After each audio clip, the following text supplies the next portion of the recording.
The last thing the Lich King expected when his necromantic ritual tore through the fabric of reality was for a spiky-haired man in orange to fall through the dimensional rift, land face first in the snow of Icecrown, and then cheerfully ask if anyone knew where he could find some food. Goku brushed the frost from his guy, completely oblivious to the undead army that had frozen mid-march around him. The skeletal warriors, death knights, and abominations all stood motionless, their glowing eyes fixed on this strange intruder who radiated an energy unlike anything they had encountered in their undeath. "Wow, it's really cold here," Goku said, rubbing his arms vigorously. "And everything smells so dead. Are you guys okay? You don't look so good." From atop the spires of Icecrown Citadel, Arthas Menethil observed this unprecedented interruption to his grand design. For decades, he had orchestrated the Scourge's expansion across Northrend, commanding legions of undead with absolute authority. Yet this orange-clad warrior's mere presence seemed to disturb the very essence of his necromantic power.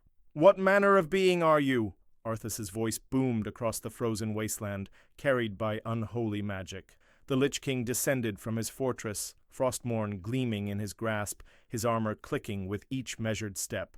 Goku looked up at the approaching figure, tilting his head with genuine curiosity. "Oh, hi there. I'm Goku. Son Goku, actually. Sorry about dropping in like this. I was training with Whis, and something went really wrong with this technique I was working on. One moment I was in space, and the next thing I knew I was falling through some kind of colorful tunnel and ended up here." The simplicity of the introduction caught Arthas off guard. In his experience, those who dared approach Icecrown Citadel came with armies, elaborate plans, or desperate last stands.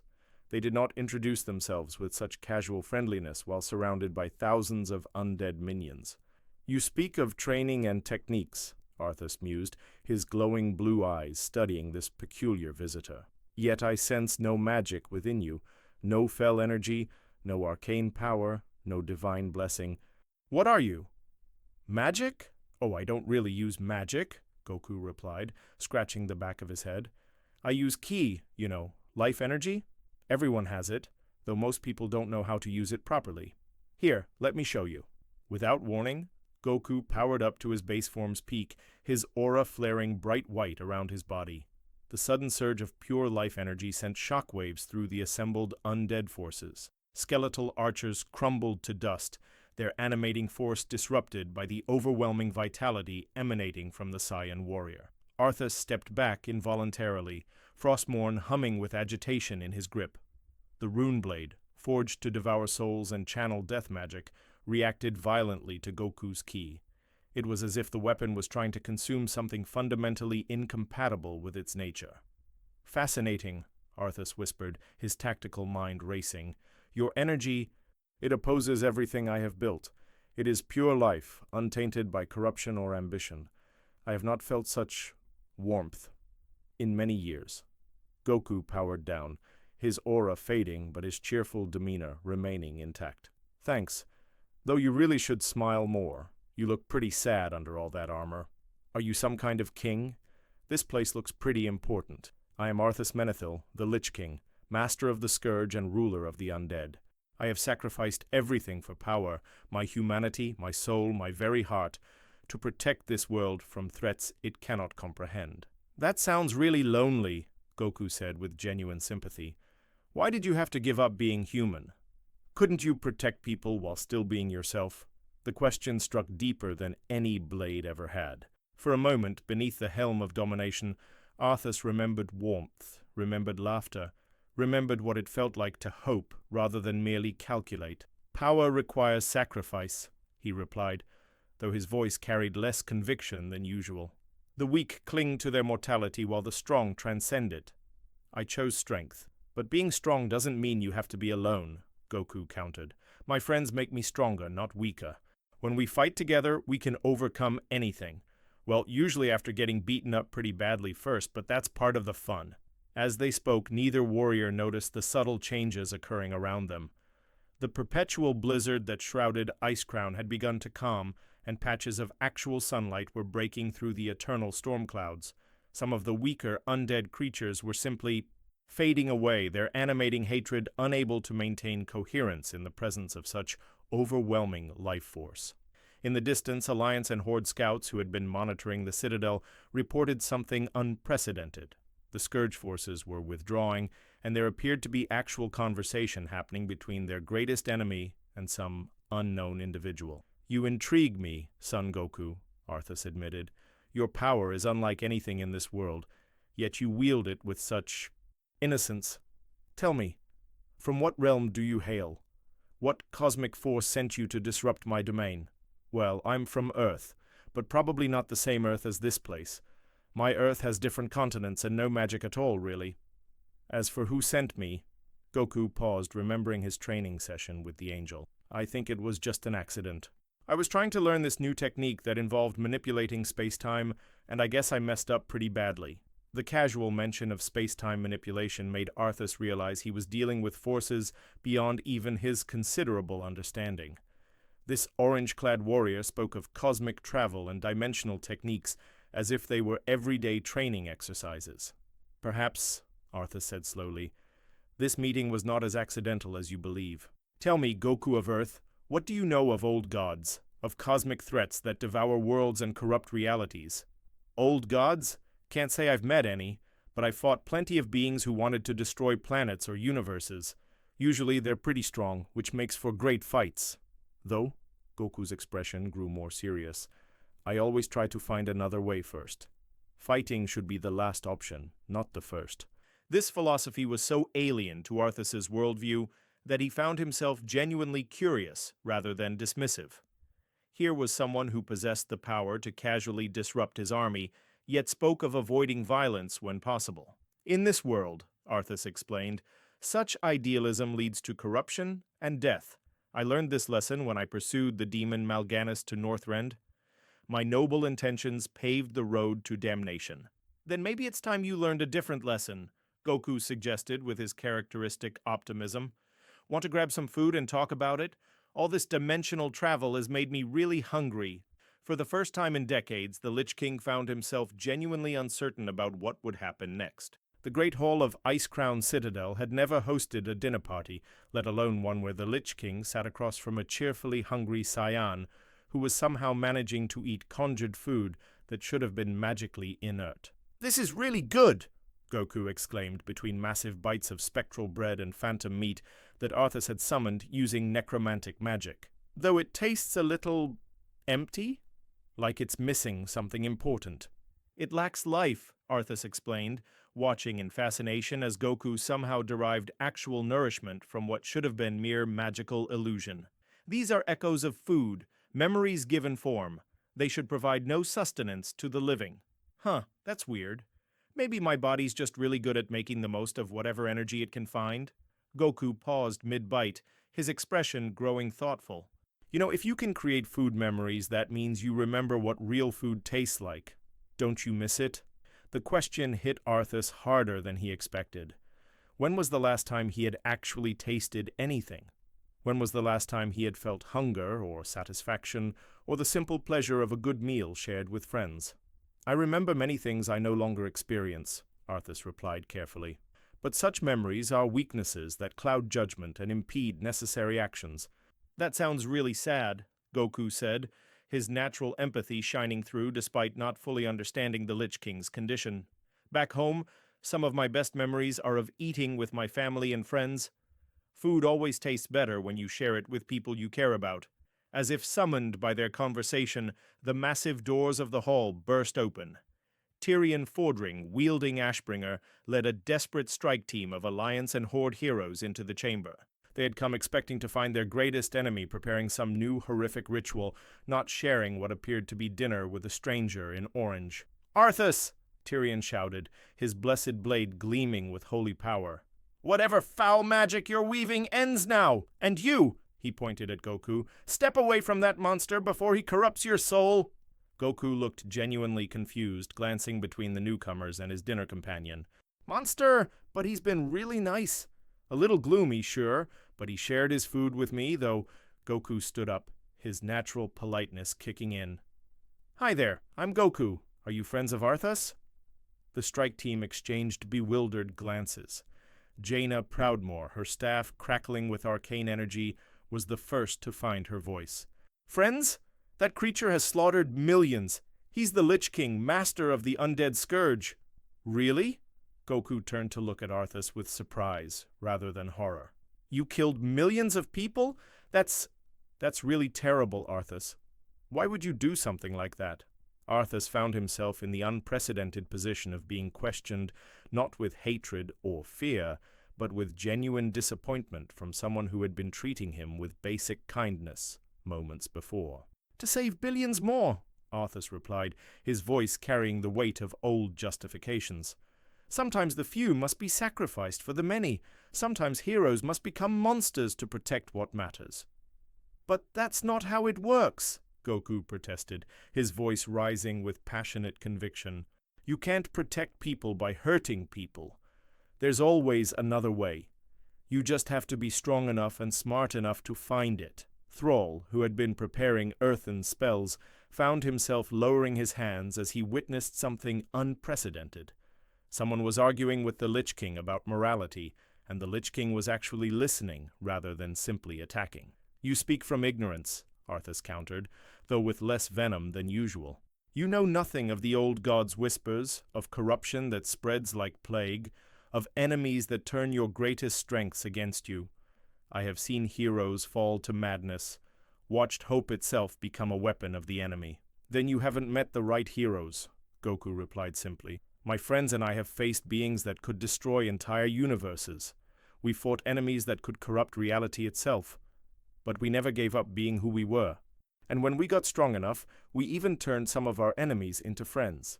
Sylvanas Windrunner, who had been preparing to launch a volley of arrows, found herself genuinely curious despite herself. "You claim to have faced universe-destroying threats? What manner of power do you possess?"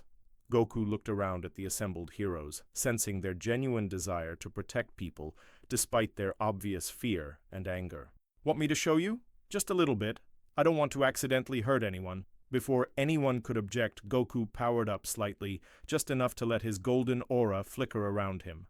The immediate effect was dramatic. Ashbringer blazed brighter in Tyrion's hands, responding to the pure life energy, while Jaina's arcane magic resonated strangely with the key field. Even Sylvanas's undead form seemed to stabilize slightly, her constant pain diminishing for the first time in years. "Impossible," Jaina whispered, her magical senses overwhelmed. "That energy signature. It's like touching the pure essence of life itself. How is such power possible?" "Training, mostly," Goku replied, powering down, "and really good teachers. Plus, I've eaten a lot of really good food over the years. That probably helped too." Arthas observed the heroes' reactions with growing interest. These champions, who had come to destroy him, were now staring in wonder at this orange-clad stranger who wielded power that made even his own abilities seem crude by comparison. "You see," Arthas said to the assembled strike team, "this warrior possesses strength that dwarfs my own, yet he does not seek to conquer or dominate. Perhaps there are indeed lessons to be learned here." "Don't be fooled by his words, champions," Tyrion warned, though his voice lacked its usual conviction. "The Lich King is master of deception. This could all be an elaborate trap." "If it's a trap, it's a really weird one," Goku pointed out. "I mean, he gave me food and we just talked. Nobody tried to mind control me or steal my energy or challenge me to a tournament or anything. Usually the bad guys are way more obvious about being bad." Thrall found himself stepping forward, his shamanic instincts telling him that this strange warrior spoke truth. "The elements whisper of something unprecedented here. This one's spirit burns with genuine purpose, untainted by malice or corruption. Which is precisely why his presence here is so dangerous," a new voice interrupted, as Bolvar Fordragon materialized from the shadows, his form wreathed in flames. "Power without understanding of this world's complexities could doom us all." Goku looked at the newcomer with interest. "Oh, another friend! Are you on fire because that's your power, or are you hurt? Because I know some healing techniques if you need help." The casual offer to heal the self-appointed guardian of Azeroth's greatest threat left everyone speechless. Here was a being who had just demonstrated godlike power, and his first instinct upon meeting someone wreathed in flames was to offer medical assistance.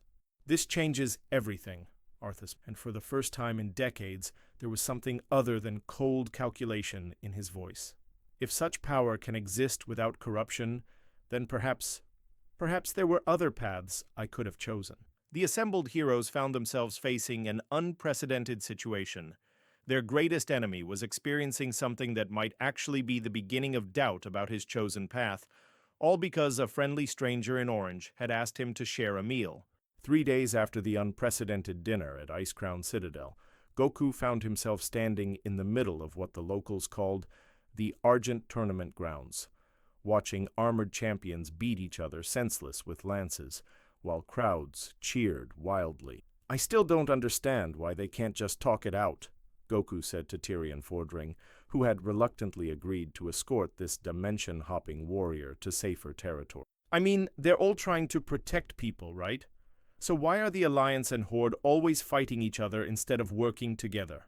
Tyrion adjusted his grip on Ashbringer, still uncomfortable with how the blessed blade hummed contentedly whenever Goku was nearby.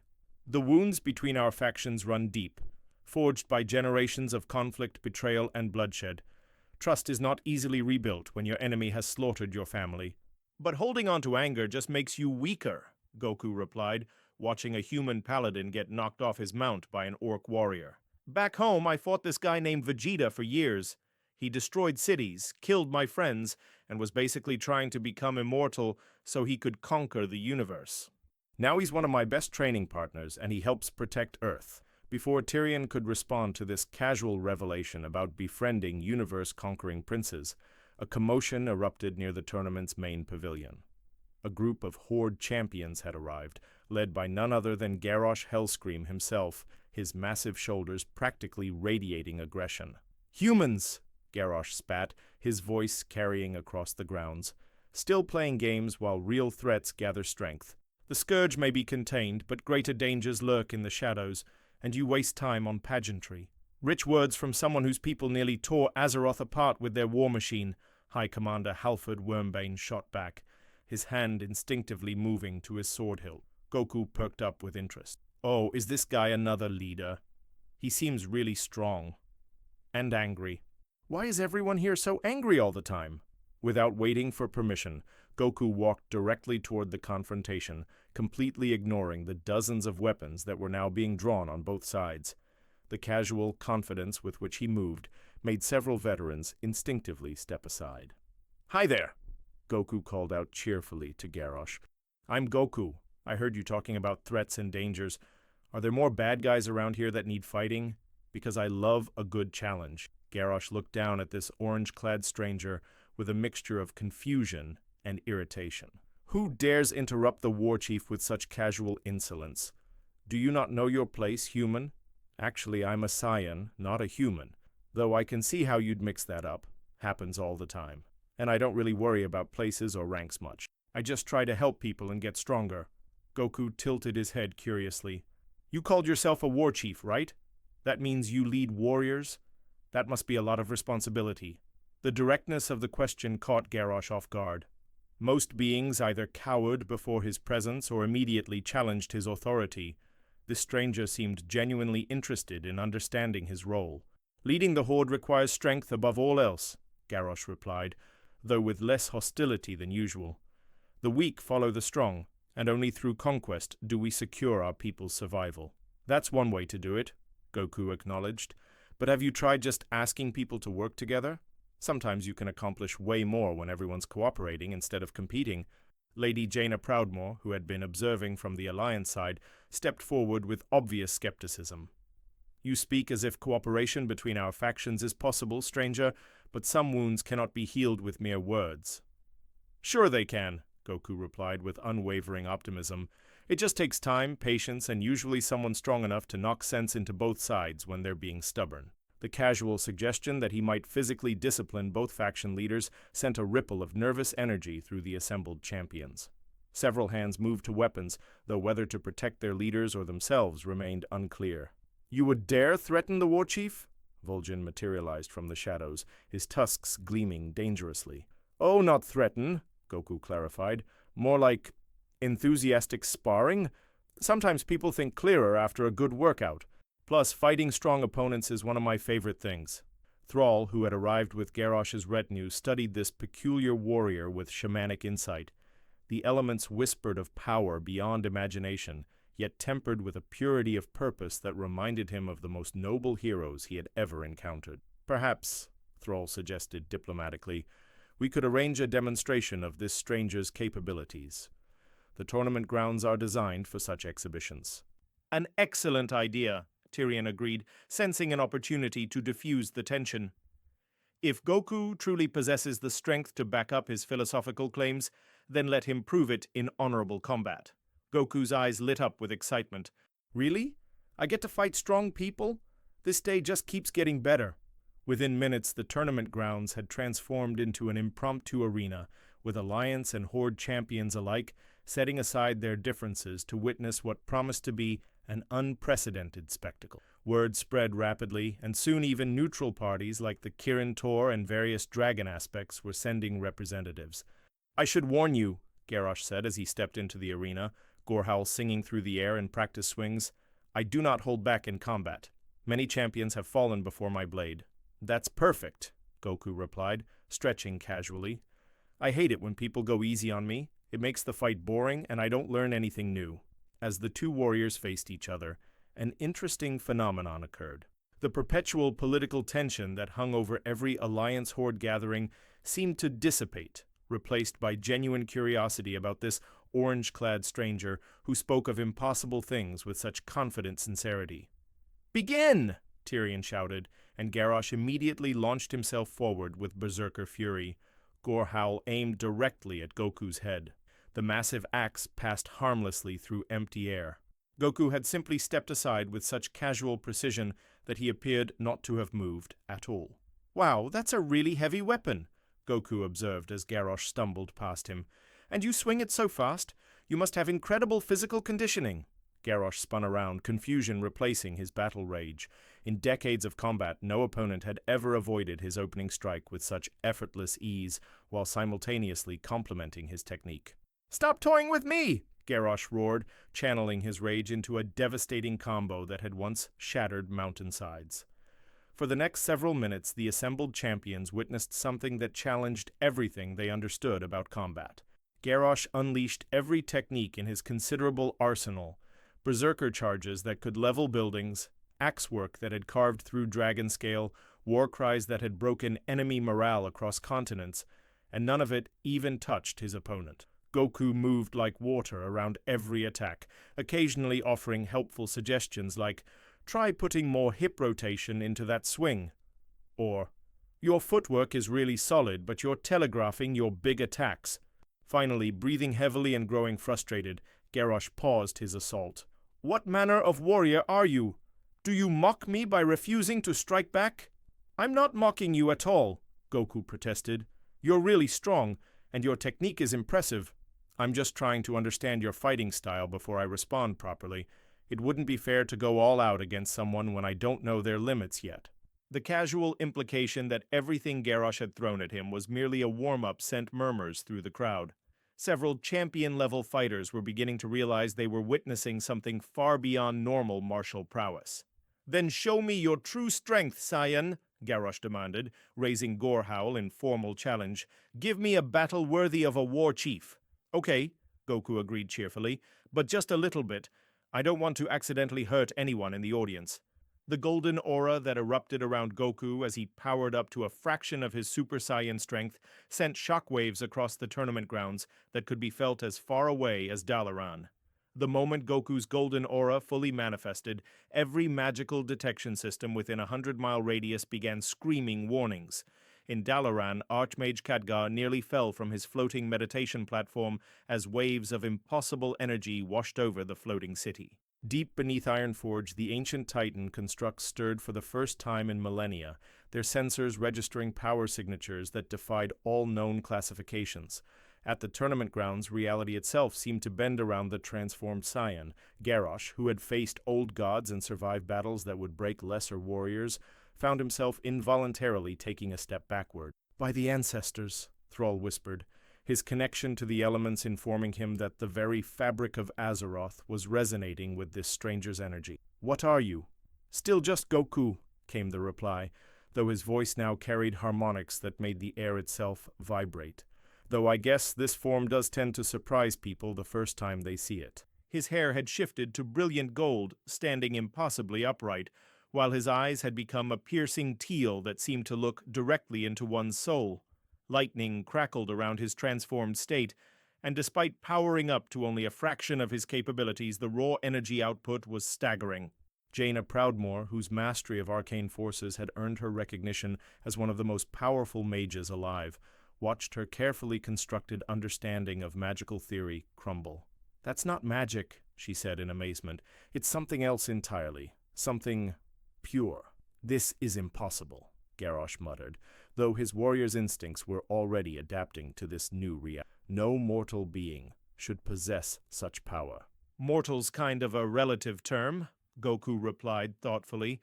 "I've died a few times, but I always seem to come back. My friends are really good at gathering these magical orbs that can grant wishes. It's pretty convenient."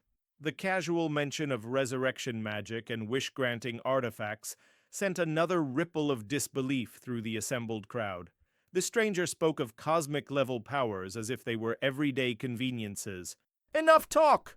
Garrosh bellowed, his orcish pride refusing to be intimidated, despite the overwhelming evidence of his opponent's superiority. "Face me as a warrior should!" What followed could barely be called a fight in any traditional sense. When Garrosh charged forward with everything he had, Goku met him head-on, not with overwhelming force, but with precisely calibrated strength that matched his opponent's energy exactly. The result was a spectacular display of martial arts that looked like an even match to observers, while being completely controlled by the Saiyan warrior. Every strike Garrosh threw was met with an equally powerful counter. Every tactical maneuver was matched with perfect precision. To the watching champions, it appeared as though two evenly matched titans were locked in glorious combat. "Incredible," Vol'jin observed. "The stranger fights with perfect balance, never overpowering, never yielding. It is as if he dances with the warchief rather than battles him." For Garrosh himself, the experience was transformative. Never before had he faced an opponent who could match his strength so perfectly while simultaneously demonstrating such complete control. Each exchange taught him something new about his own capabilities, showed him flaws in his technique that he had never recognized. After several minutes of this perfectly balanced combat, both warriors separated, breathing heavily but grinning with the satisfaction of a challenge well met. "That was amazing!" Goku exclaimed, his golden aura flickering as he powered down to normal. "You're really strong, Garrosh, and your battle instincts are incredible. You adapted to my fighting style really quickly." Garrosh stared at his opponent with newfound respect.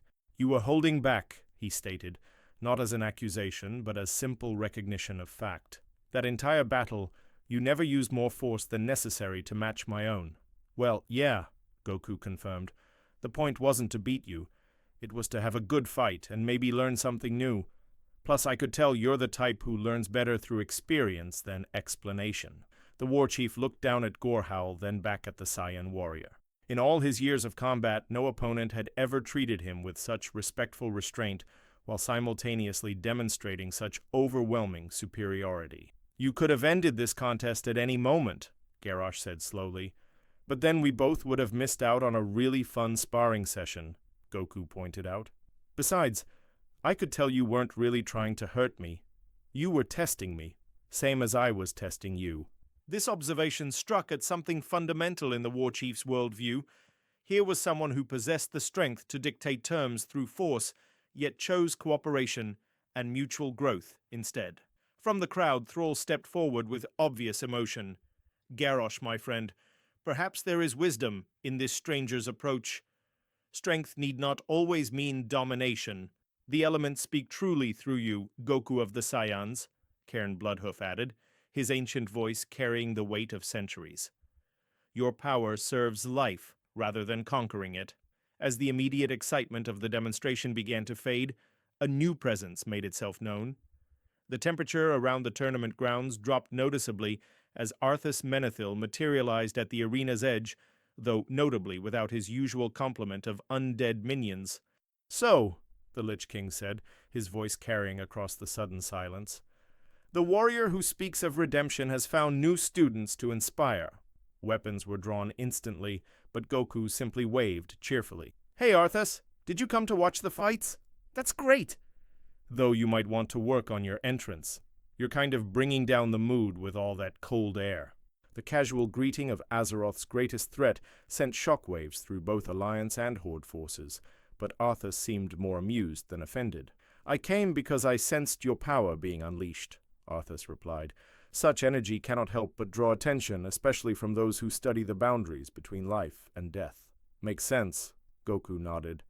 "When I transform, it tends to be pretty noticeable." "Hey, want to try sparring sometime?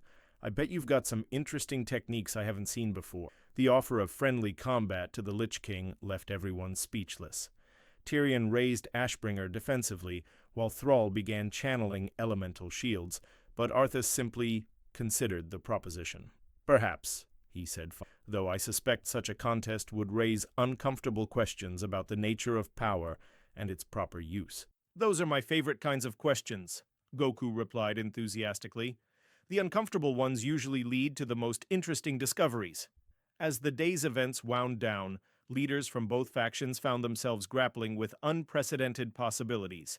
A warrior had appeared who could challenge their greatest champions while inspiring growth rather than defeat, who spoke of cooperation as strength rather than weakness, and who somehow made even their most intractable enemies consider alternative approaches.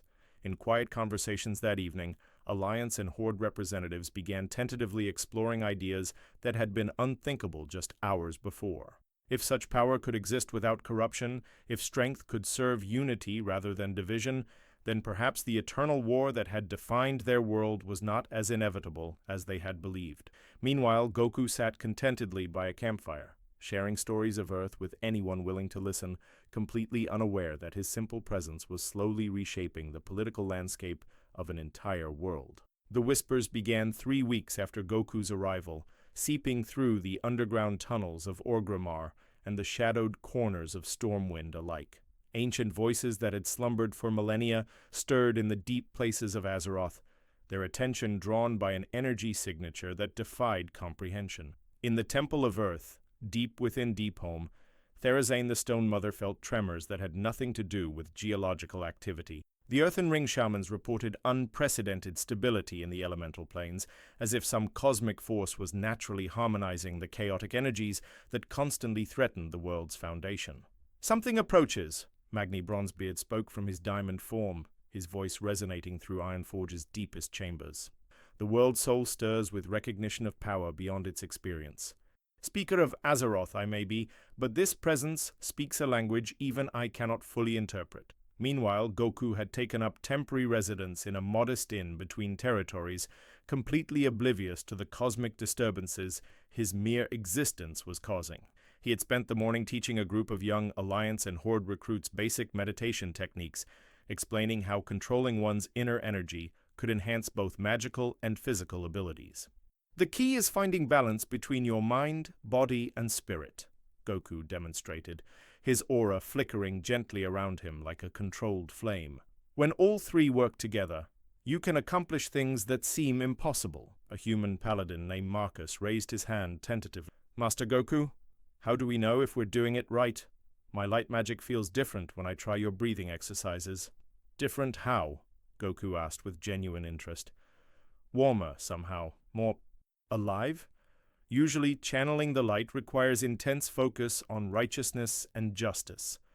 But when I follow your meditation, it feels like the light is responding to something else entirely." Before Goku could respond, the temperature around them plummeted dramatically. Shadows lengthened unnaturally, and a presence that made even seasoned warriors step back announced itself through whispers that seemed to come from everywhere and nowhere. "Fascinating!" The voice of Sithun echoed across dimensions. "A being whose energy signature predates even our ancient corruption. Tell us, Golden Warrior, from what primordial realm do you herald?" The assembled trainees froze in terror, recognizing the unmistakable psychic resonance of an old god. Several immediately began backing away, hands moving to weapons that would prove utterly useless against such cosmic horror. Goku, however, simply looked around curiously. "Oh, is someone talking? Your voice sounds really echoey. Are you stuck somewhere underground? That must be uncomfortable." The casual response to direct communication from an old god left everyone speechless. Sithun's presence intensified, probing deeper into this anomaly that seemed immune to the madness-inducing effects of his attention. You do not fear us, strange one. Your mind shows no signs of corruption despite direct exposure to our consciousness. This is unprecedented. Should I be afraid? Goku asked innocently. You sound kind of lonely down there. Are you hurt? Because I've gotten really good at helping people who are stuck in bad situations. The old god's psychic presence recoiled slightly, genuinely taken aback by the offer of assistance. In eons of existence, no mortal had ever responded to his influence with sympathy rather than terror or worship. We are Sithun, the corruptor, harbinger of madness and destroyer of hope. We have broken the minds of champions and turned heroes into our willing servants. Yet you offer aid? Well, yeah, Goku replied as if it were obvious. Being stuck underground for who knows how long, cut off from other people, probably not getting enough sunlight or exercise, that would make anyone cranky. Plus, if you're as powerful as you sound, you could probably help protect this world instead of trying to corrupt it. The suggestion that an old god might be reformed rather than destroyed sent ripples of disbelief through the assembled students. Several began quietly backing away further, convinced they were about to witness either Goku's corruption or Sithun's wrath. Instead, something unprecedented occurred. The old god's presence seemed to hesitate. Your thoughts are unlike any we have encountered, Sithun admitted. There is no fear to exploit, no ambition to corrupt, no despair to amplify. You exist in a state of contentment that requires no external validation. How is this possible? Good friends, mostly, Goku answered thoughtfully, and really excellent food. Oh, and lots of training. There's nothing quite like pushing yourself to become stronger while knowing people you care about are cheering you on. From the nearby Alliance camp, urgent magical alarms began sounding. Jaina Proudmoore materialized through a portal, her staff crackling with protective enchantments, followed immediately by Thrall emerging from the earth itself, with shamanic power blazing around him. "Goku!" Jaina shouted. "Get away from that area! We're detecting old god influence at catastrophic levels!" "Oh, that's just Sithun," Goku called back cheerfully. "He's been talking to me. I think he might be depressed. He keeps going on about corruption and despair and stuff like that. It's pretty sad, actually." The casual revelation that he was having a conversation with one of Azeroth's most feared cosmic entities while diagnosing its emotional state left both faction leaders struggling for an appropriate response. "Goku," Thrall said carefully, his shamanic senses confirming the impossible. The old god's presence was indeed there, but it lacked the usual overwhelming malevolence. Old gods cannot be reasoned with. They exist to corrupt and destroy. You must not listen to its whispers. "But I'm not listening to whispers," Goku pointed out. "We're having a regular conversation. Well, mostly regular. He does talk about himself in the plural a lot, which is kind of weird." Sithun's attention shifted to the newcomers, and both Jaina and Thrall braced themselves for psychic assault. Instead, they found themselves subjected to something far more unsettling, genuine curiosity. These champions fear us, as is natural and proper. Yet this golden warrior shows no such wisdom. His presence creates questions we have not considered in millennia. What manner of training produces such mental fortification? "It's not really fortification," Goku corrected. "It's more like acceptance. I've learned that getting upset about things you can't change just wastes energy you could be using to improve things you can change." The philosophical discussion between a Saiyan warrior and an eldritch horror was beginning to attract additional attention. Portal magic flickered as members of the Kirin Tor arrived to assess the situation, while dragons in human form materialized at the edges of perception. "This is unprecedented," Khadgar muttered, his ancient eyes studying the energy patterns around Goku. The old god's influence should be overwhelming anyone within a dozen leagues, yet this stranger converses with it as casually as discussing weather. "Perhaps," Alexstrasza suggested in her human guise, "we are witnessing something beyond our current understanding. This warrior's essence resonates with life itself. Such purity might indeed prove immune to corruption." As their conversation continued, something remarkable began happening. Sithun's presence, which had always carried an undertone of insidious malevolence, gradually began shifting toward something that resembled curiosity, genuine intellectual interest rather than predatory hunting. "You speak of improvement and growth," the old god mused. Yet we have existed since before creation's dawn, believing that entropy and corruption were the only constants. Your existence suggests alternative possibilities we had not considered. Everything can get better with enough effort and the right approach, Goku assured him. Even really old, really powerful beings who've been stuck in bad situations for a long time. Though you might need to start small, maybe work on not trying to drive people insane as a first step. For the first time in cosmic history, an old god found itself genuinely considering the possibility of personal development. The emergency session of the Council of Six in Dalaran had been called within hours of reports, confirming that an old god was engaging in what could only be described as therapeutic conversation with an interdimensional visitor. Archmage Khadgar paced the crystalline chamber while his colleagues struggled to process information that challenged fundamental assumptions about cosmic horror. "Let me ensure I understand this correctly," Archmage Madara said, her voice strained with disbelief. Cthulhu, the corruptor, harbinger of madness itself, has spent the last 6 hours discussing meditation techniques and personal growth strategies with our orange-clad guest. The reports are consistent across all observation methods, Khadgar confirmed grimly. Magical scrying, shamanic communion with the elements, even direct dragon observation all confirm the same impossible reality. The old god appears to be learning. Meanwhile, at the sight of this unprecedented interaction, Goku had convinced Cthulhu to try a basic breathing exercise designed to promote mental clarity and emotional balance. Okay, so even though you don't technically breathe, try to imagine drawing energy inward slowly, holding it for a moment, then releasing any negative thoughts or feelings with the outward flow, Goku instructed patiently. The resulting phenomenon was visible from orbit. The perpetual storm clouds that had shrouded Silithus for millennia began to dissipate as Cthulhu's malevolent influence diminished. Desert sands that had been tainted with corruption for eons started showing the first signs of natural healing. "This sensation is unfamiliar."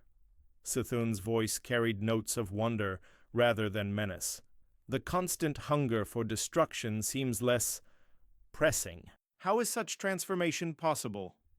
"Well, you've been focused on the same destructive thoughts for thousands of years," Goku explained. "That's like doing the same workout routine forever. Eventually, you stop growing and just get stuck in bad habits. Sometimes you need to try completely different exercises to develop new strength." Watching from a safe distance, Vol'jin shook his head in amazement. "In all my years connecting with the spirits and Loa, never have I witnessed such a fundamental shift in cosmic energy. This Saiyan warrior accomplishes what armies of heroes could not." "He's not conquering the old god," Tyrande Whisperwind observed, her millennia of experience allowing her to perceive subtleties others missed. "He's teaching it to conquer itself. There's a profound difference." The implications of this development rippled across Azeroth like seismic waves. In Orgrimmar, Garrosh found himself reconsidering long-held beliefs about strength and domination. If even old gods could be reached through understanding rather than violence, what did that say about traditional orcish approaches to conflict resolution? In Stormwind, King Varian Rin studied intelligence reports with growing fascination. His own experiences with rage and the struggle for inner balance gave him unique insight into what Goku was attempting. "This stranger accomplishes through compassion what we have failed to achieve through warfare," Varian mused to Anduin, who had been following the situation with keen interest. "Perhaps there are lessons here for how we approach not just cosmic threats, but our ongoing conflicts with the Horde." Back at the conversation site, Goku had moved on to discussing goal-setting and positive mental habits with his unlikely student. "The thing about being really powerful is that you have to choose what to do with that power," Goku explained. "You could use it to destroy things, sure, but that gets boring pretty quickly. Building things, protecting people, helping others grow stronger, that's way more satisfying in the long run. For eons, we believed that power existed solely to impose will upon reality," Cthulhu replied, his mental voice carrying thoughtful overtones that had never existed before. "Yet your approach suggests that true strength might lie in facilitating growth rather than enforcing dominance." "Exactly," Goku agreed enthusiastically. "When you help someone else become stronger, you learn new things too. It's like cooperative training instead of just beating people up all the time." The philosophical breakthrough was interrupted by the arrival of another cosmic entity. The air shimmered with bronze energy as Nozdormu, the Timeless One, materialized in his dragon form before shifting to a more manageable humanoid appearance. "Fascinating," the bronze dragon mused, his temporal senses allowing him to perceive the full magnitude of what was occurring. I have observed countless potential futures for this world, yet none contained the possibility of old god rehabilitation. Your presence has created entirely new timeline branches, Goku of the Scions. Oh, hi there, Goku waved cheerfully. You're a dragon, right? That's so cool. I've met a few dragons before, but they were usually trying to destroy planets or grant wishes. Are you the friendly kind or the world-ending kind? I am typically the cryptically helpful kind, Nosdormu replied with something that might have been amusement, though your direct approach to cosmic entities is refreshingly straightforward. Sathun was just telling me about how he's been stuck thinking the same thoughts for thousands of years, Goku explained. I bet you understand what that's like, being immortal and all. Don't you ever get tired of always knowing what's going to happen? The question struck at something fundamental in the dragon's existence. Nosdormu had indeed grown weary of his temporal responsibilities, the weight of foreknowledge becoming an increasingly heavy burden. Your insight is uncomfortably accurate, Nosdormu admitted. The burden of temporal awareness does indeed create a form of existential stagnation. When one knows all possible outcomes, the concept of surprise or genuine discovery becomes foreign. That sounds really lonely, Goku said with genuine sympathy. But hey, you didn't see me coming, right? So there are still surprises out there. Plus, maybe instead of just watching time, you could try participating in it more. Live in the moment instead of always thinking about what comes next. The suggestion that the aspect of time might benefit from living more spontaneously was so fundamentally absurd that it wrapped around to being profound. Both Sithun and Nosdormu found themselves contemplating perspectives they had never considered. This warrior speaks wisdom that transcends conventional understanding, Sithun observed. His presence has already altered fundamental patterns we believed immutable. Perhaps adaptation rather than dominance represents true evolutionary advancement. As word of these developments spread, representatives from every major faction and organization began converging on the site. The Cenarian Circle sent druids to observe the environmental healing occurring around the reformed Old God.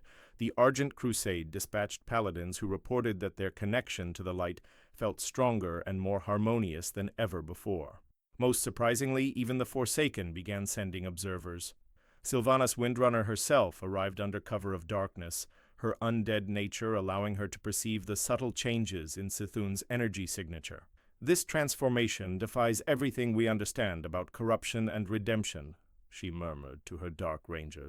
If an old god can find peace through understanding, what possibilities might exist for others who have fallen to darkness? As the day waned, Goku stretched and yawned, seemingly unaware that he had just accomplished something that would reshape theological and philosophical understanding across multiple worlds. Well, this has been really fun, but I'm getting pretty hungry, he announced. Chthon, want to take a break from the deep conversations and grab some food? And Nosdormu, you should join us. I bet you have amazing stories about different time periods. The casual invitation for a cosmic horror and a dragon aspect to join him for dinner perfectly encapsulated everything that made Goku unique. Here was someone who could treat universe-threatening entities as potential friends simply because they seemed lonely and needed someone to talk to.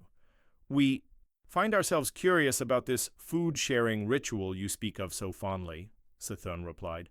Though we lack physical form to partake directly, observing such social bonding might provide additional insights into your remarkable perspective. The bronze dragonflight has not engaged in casual social dining for millennia, Nosdormu mused. Perhaps there is wisdom in experiencing linear time through such simple, present-focused activities. As the unlikely trio made their way toward the nearest settlement, champions and leaders from across Azeroth found themselves grappling with a new reality. If ancient cosmic entities could be reached through empathy and understanding, if time-worn patterns of conflict and corruption could be changed through patient conversation, then perhaps everything they thought they knew about good and evil, ally and enemy, needed to be reconsidered. The philosophical revolution that Goku had begun was spreading beyond individual transformation to challenge the very foundations of how Azeroth's inhabitants understood their world and their place within it. The transformation of Sithun had triggered something unexpected across the spiritual landscape of Azeroth. Other old gods were beginning to stir, not with malevolence but with curiosity. Deep beneath the ocean floor, Ninzoth's countless eyes turned their attention toward this anomalous energy signature that had somehow reached their ancient brother. In the depths beneath Northrend, Yogg-Saron's whispers took on questioning tones rather than maddening corruption. This cosmic awakening did not go unnoticed by Azeroth's world soul, which began pulsing with harmonics that resonated through every ley line and magical conduit on the planet. Magni Bronzebeard, still serving as the speaker for Azeroth, found himself overwhelmed by sensations he had no words to describe. "The world itself is singing," he reported to an emergency assembly of faction leaders in neutral Dalaran. "Not the pained cries we've grown accustomed to, but something approaching joy. It's as if Azeroth recognizes something in this Saiyan warrior that brings hope rather than threat." Meanwhile, Goku had established what could generously be called a cosmic therapy circle in the restored valleys of Silithus. Sithun's presence had shifted from an underground prison to a gentle, almost parental energy that seemed to encourage growth in everything nearby. Desert flowers bloomed for the first time in millennia, and creatures that had fled the corruption began tentatively returning. "I've been thinking about what you said regarding perspective." Sithun's voice carried warmth that would have been impossible weeks earlier. "For eons we viewed existence through the lens of entropy and decay, yet observing your interactions with others reveals patterns of creation and mutual growth we had never considered." "That's great progress," Goku replied enthusiastically, while practicing a new kata that incorporated elements he had learned from watching various Azeroth warriors. "Change is always hard, especially when you've been stuck in old habits for a really long time. The important thing is that you're trying." Their conversation was interrupted by the arrival of an unexpected visitor. The air shimmered with divine radiance as Velen materialized through dimensional teleportation, his ancient eyes wide with wonder at the impossible scene before him. "Prophet," Sithon acknowledged respectfully, "we sense no fear in your approach. This is unusual. The light shows me visions of possibility rather than prophecies of doom for the first time in centuries," Velen replied, his voice heavy with emotion. "I had to witness this transformation personally, an old god seeking redemption through genuine growth rather than manipulation.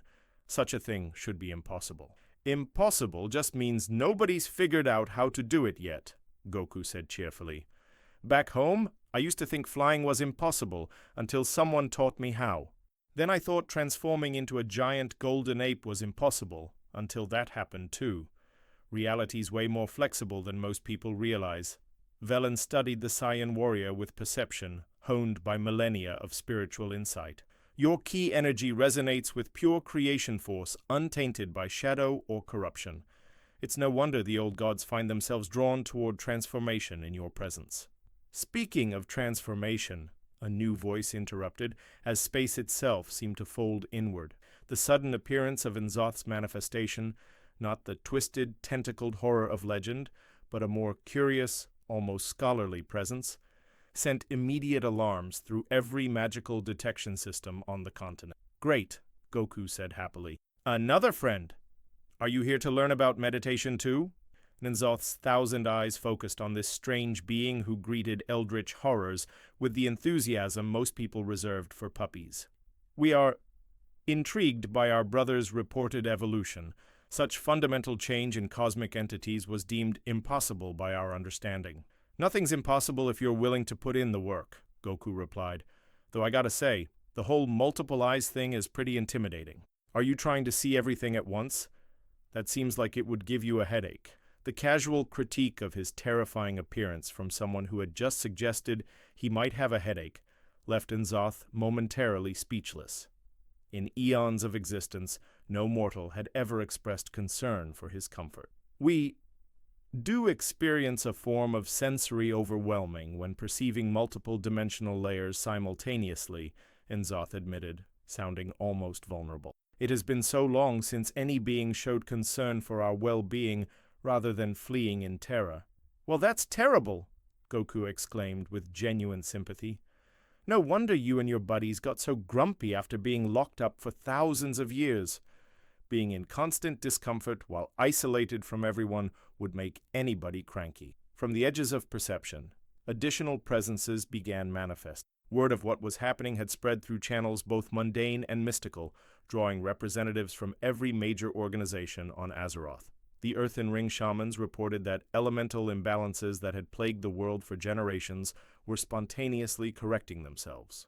The Cenarian Circle druids observed unprecedented cooperation between natural forces that had been in conflict since the world's creation. Most remarkably, even the Burning Legion's scattered forces seemed to be experiencing disruption, not from external attack, but from internal questioning.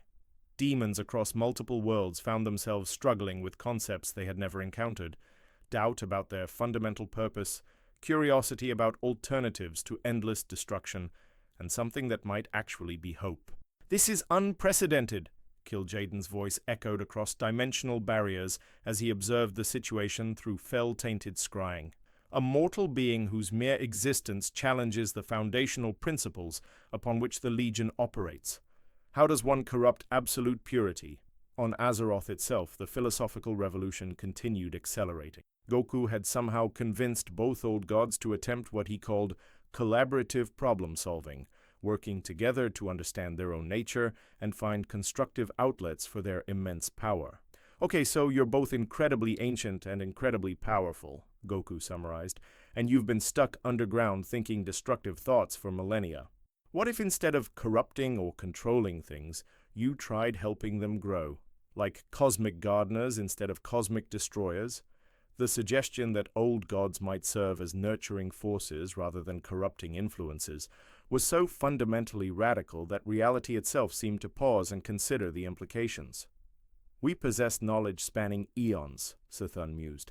"Applied constructively, such understanding could indeed foster unprecedented growth and development.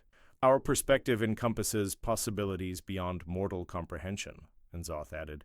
"Perhaps guidance rather than domination represents a more fulfilling application of our capabilities." As the day progressed, reports began flooding in from across Azeroth of spontaneous healing occurring in areas that had been corrupted for generations. The Plaguelands showed signs of natural restoration. The tainted waters around grim battle began running clear. Even the twisted landscape of Fellwood started displaying patches of healthy growth. "The world itself is healing," Thrall reported through shamanic communion, not through magical intervention, but through some fundamental shift in the cosmic balance. It's as if creation and destruction have finally found harmony. Yet not everyone viewed these developments positively. In the depths of Icecrown Citadel, Arthas observed the changes with growing unease. His mastery over death and undeath depended on maintaining certain cosmic imbalances.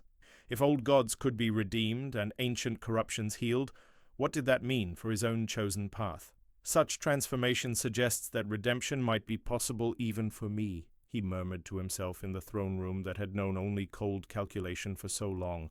"But redemption would require abandoning everything I have become, everything I have sacrificed to achieve. Is such a price worth paying for the possibility of warmth I can barely remember?" The question echoed through Icecrown's halls, carrying implications that would soon force the Lich King to confront the most fundamental choice of his existence: whether power obtained through sacrifice was worth preserving, or whether some victories cost more than defeat ever could.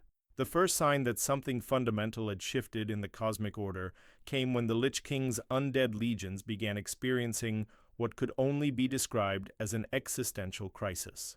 Across Northrend, Death Knights found themselves questioning orders for the first time in their unlives, while skeletal warriors simply stopped mid-patrol to contemplate purposes they had never considered before. In the heart of Icecrown Citadel, Arthas stood before the frozen throne, wrestling with sensations he had thought permanently severed. The warmth radiating from distant Silithus, where Goku continued his impossible work with reformed old gods, penetrated even the deepest chambers of his fortress. For the first time since donning the helm of domination, the Lich King felt something approaching uncertainty. "My lord," Lady Deathwhisper approached cautiously, her usual unwavering devotion tinged with confusion. "The Scourge forces report widespread disruption to their animating energies.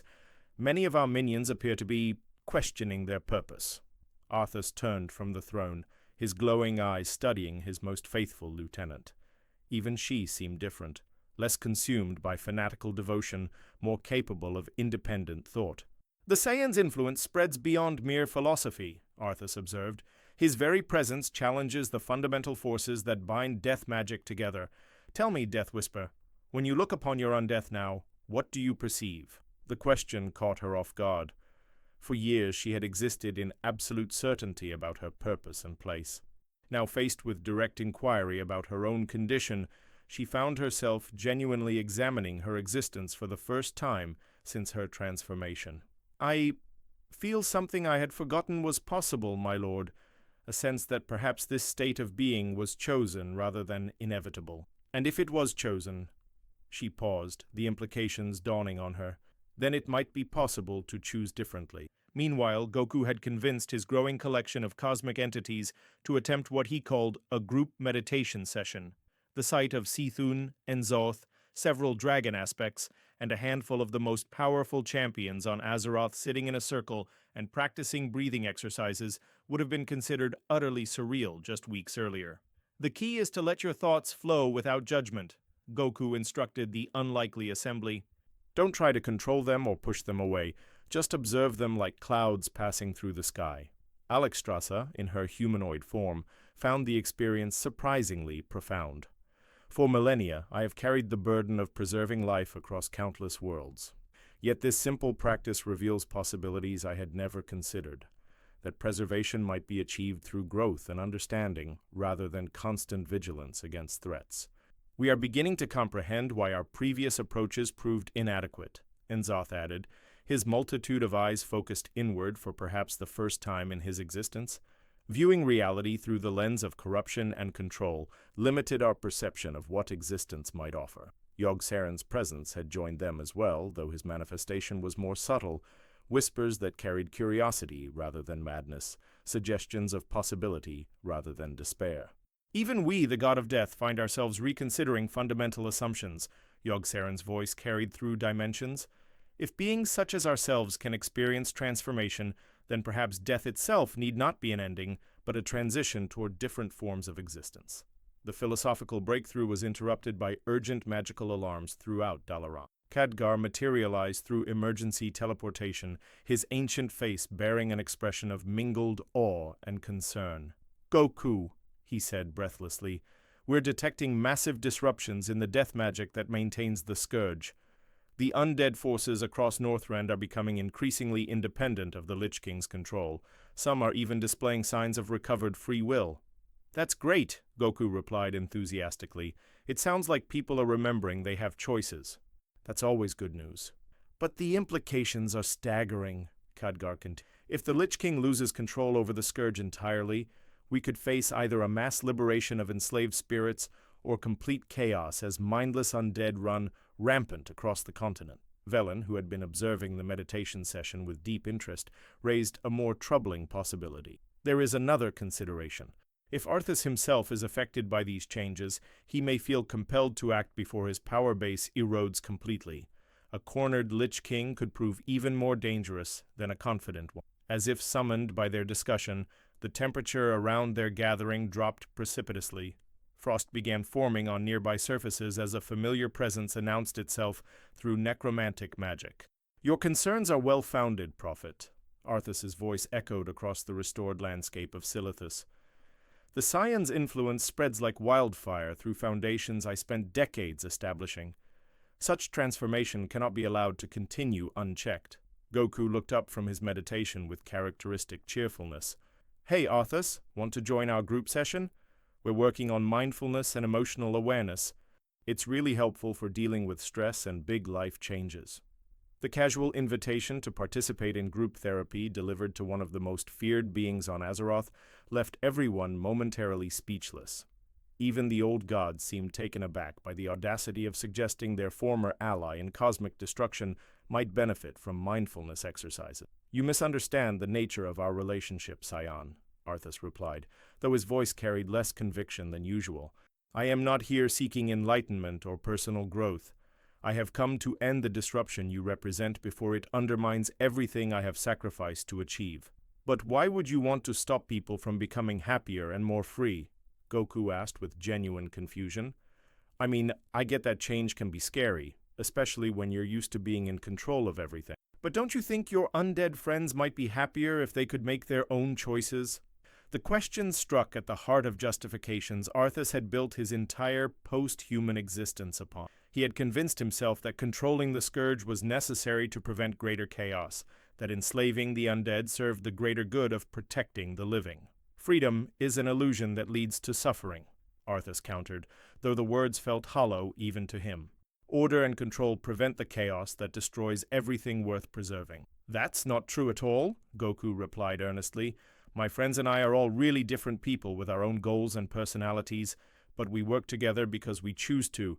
That makes us way stronger than we'd be if someone was controlling us.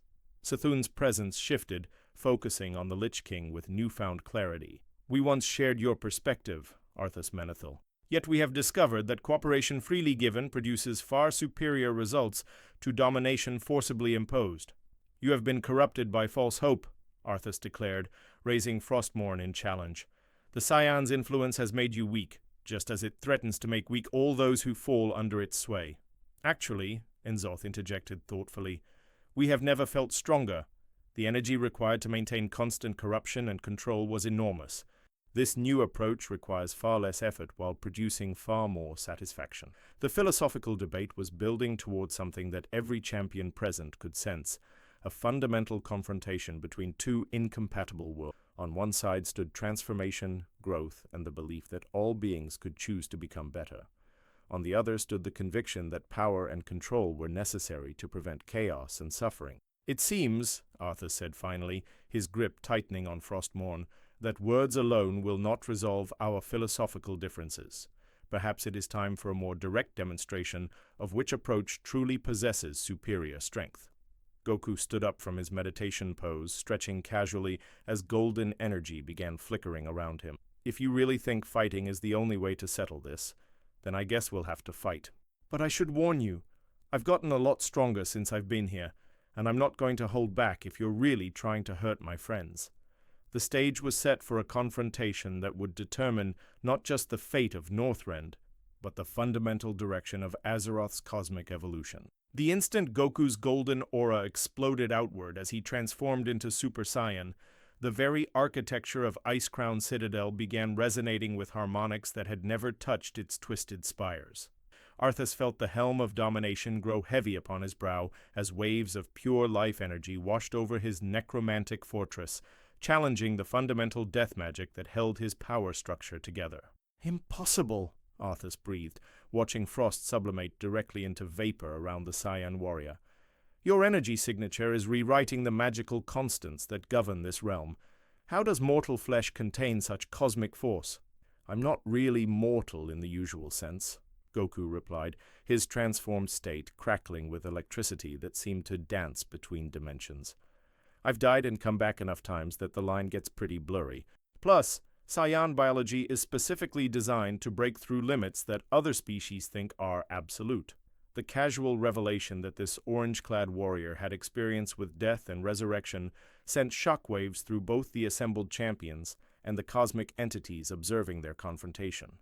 Even Sethun and N'Zoth found themselves impressed by the implications. You speak of transcending mortality while maintaining connection to life, Sethun observed. Such balance explains your immunity to corruption. You exist in harmony with forces we thought mutually exclusive. Arthas raised Frostmourne, the rune blade humming with agitation as it struggled to process an opponent whose very essence contradicted everything it was designed to devour. Your philosophical evolution means nothing in the face of absolute power. I have shattered heroes, consumed souls, and bent reality itself to my will. What can your naive optimism accomplish against such strength? Let's find out. Goku launched himself forward with speed that defied conventional physics, his golden form leaving afterimages that persisted longer than they should have in normal space-time. The collision when Frostmourne met Goku's bare fist sent shockwaves across 3 dimensions. The rune blade, forged to cleave through armor, flesh, and soul alike, met resistance unlike anything in its cursed existence.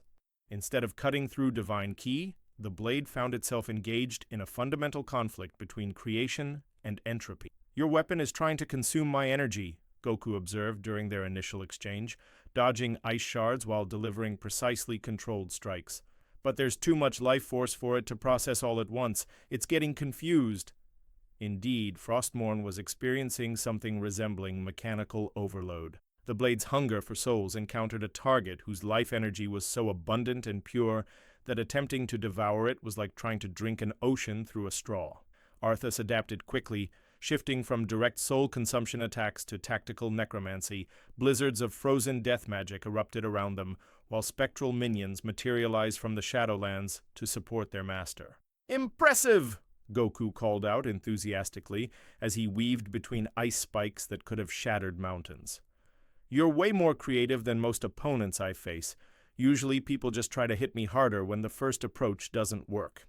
The genuine appreciation for his combat skills, delivered by someone who was simultaneously dismantling his carefully orchestrated assault, left Arthas feeling oddly conflicted. When was the last time anyone had complimented his technique rather than merely feared his power?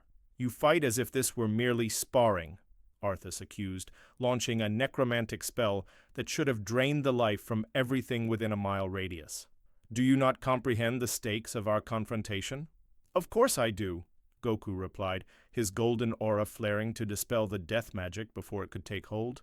"You're fighting to preserve a worldview that requires you to control everything, because you're terrified of what might happen if you let people make their own choices. But I've seen what happens when you trust people to grow and become better. It's pretty amazing." The psychological analysis delivered mid-combat while effortlessly countering his most devastating attacks struck deeper than any physical blow could have. Arthas found himself faltering not because of overwhelming force, but because of overwhelming clarity about his own motivations. "Trust leads to betrayal," Arthas countered, channeling power directly from the Shadowlands. "Growth leads to corruption. Order prevents chaos." "Sometimes, sure," Goku acknowledged, powering up further as his opponent's desperation translated into increasingly dangerous attacks. "But you know what prevents corruption way better than control? Helping people become strong enough that they don't need to make desperate choices in the first place." The truth of this statement resonated through the helm of domination itself, causing hairline cracks to appear in the artifact that had bound Arthas's consciousness for so long. Memories of Lord Aeron before the plague, of friends who had trusted him, of choices made from love rather than fear began bleeding through the psychic barriers he had erected. "No!" Arthas roared, pouring everything he had into a final assault. Icecrown Citadel itself became his weapon as he channeled the collective power of millions of trapped souls through Frostmourne. "I will not allow sentiment to undermine what I have sacrificed everything to achieve." The resulting explosion of necromantic energy was visible from space, a pillar of dark power that pierced the heavens and sent tremors through the very foundations of reality. For a moment it seemed as though raw death magic might overwhelm even Goku's incredible defenses. Then the golden light pierced through the darkness like a star being born. Goku's ki, pushed to new heights by the challenge before him, began exhibiting properties that defied conventional understanding. The life energy wasn't just protecting him from death magic, it was actively converting it, transforming necromantic force into something resembling hope made manifest. "This is what I've been trying to tell you," Goku said, his voice carrying across dimensions as he walked through Arthas's ultimate attack as though it were mere morning mist. "Power that comes from helping others grow is always stronger than power that comes from controlling them. It's not even close." The demonstration was so absolute, so undeniable, that even the Lich King's ironclad certainty began to waver. Here was proof that his fundamental assumptions about strength and control were not just wrong, but catastrophically limiting. "How?" Arthas whispered, Frostmourne trembling in his grip as its connection to the Shadowlands began destabilizing. "How do you maintain such power without succumbing to corruption?" "By remembering that power isn't something you take or hoard," Goku replied gently, his golden aura beginning to fade as he powered down. "It's something you share and grow together. The stronger my friends become, the stronger I become. The happier they are, the happier I am. It's really that simple." For the first time since donning the helm of domination, Arthas found himself genuinely considering an alternative to the path he had chosen. The cracks in his helmet spread further as suppressed memories of warmth, friendship, and hope began overwhelming the cold calculations that had sustained him. "But the sacrifices," he said, his voice breaking with centuries of suppressed emotion.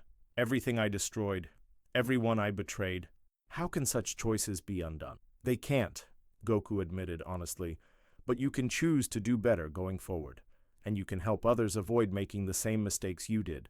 That's what redemption really means, not erasing the past, but using it to build a better future. The offer of redemption, delivered without judgment or condition, finally shattered the last of Arthas's defenses. The helm of domination cracked completely, releasing a torrent of trapped souls and suppressed humanity that had been locked away for decades. As the cursed artifact fell from his head, revealing the face of a man rather than a monster, Arthas Menethil looked upon his reflection in Frostmourn's blade and wept for the first time since becoming the Lich King. The sight of Arthas Menethil weeping human tears while surrounded by the ruins of his necromantic fortress sent shockwaves through every political and spiritual organization on Azeroth. News of the Lich King's apparent redemption spread through magical communication networks faster than wildfire, reaching the courts of Stormwind and the halls of Orgrimmar within hours. "This changes everything," King Varian Wrynn announced to his assembled advisors, his voice heavy with implications he was still processing. "If the Lich King himself can find redemption through understanding rather than destruction, then every assumption we've made about irredeemable evil needs reassessment." In Orgrimmar, Garrosh Hellscream stood before the assembled Warchiefs' Council, his massive frame unusually still as he contemplated reports that challenged his fundamental worldview. "The Saiyan warrior defeated our greatest enemy not through superior force, but through superior philosophy. This suggests that strength of character may indeed surpass strength of arms." Meanwhile, at the transformed Ice-Crown Citadel, an unprecedented gathering was taking place. Champions from every faction, reformed old gods, dragon aspects, and cosmic entities that had never before collaborated, found themselves working together to address the practical implications of Arthas's transformation. "The immediate concern is the Scourge forces," Tyrion Fordring explained to the assembly. "With the Helm of Domination destroyed, millions of undead are regaining their free will simultaneously. We need to establish systems for helping them transition to autonomous existence." "Many will choose to pass on to whatever awaits beyond," Velen observed, "but others may wish to remain and contribute to rebuilding what they helped destroy. We must be prepared for both possibilities." Goku sat cross-legged among this council of legends, happily eating what appeared to be a sandwich while listening to complex discussions about continental reorganization.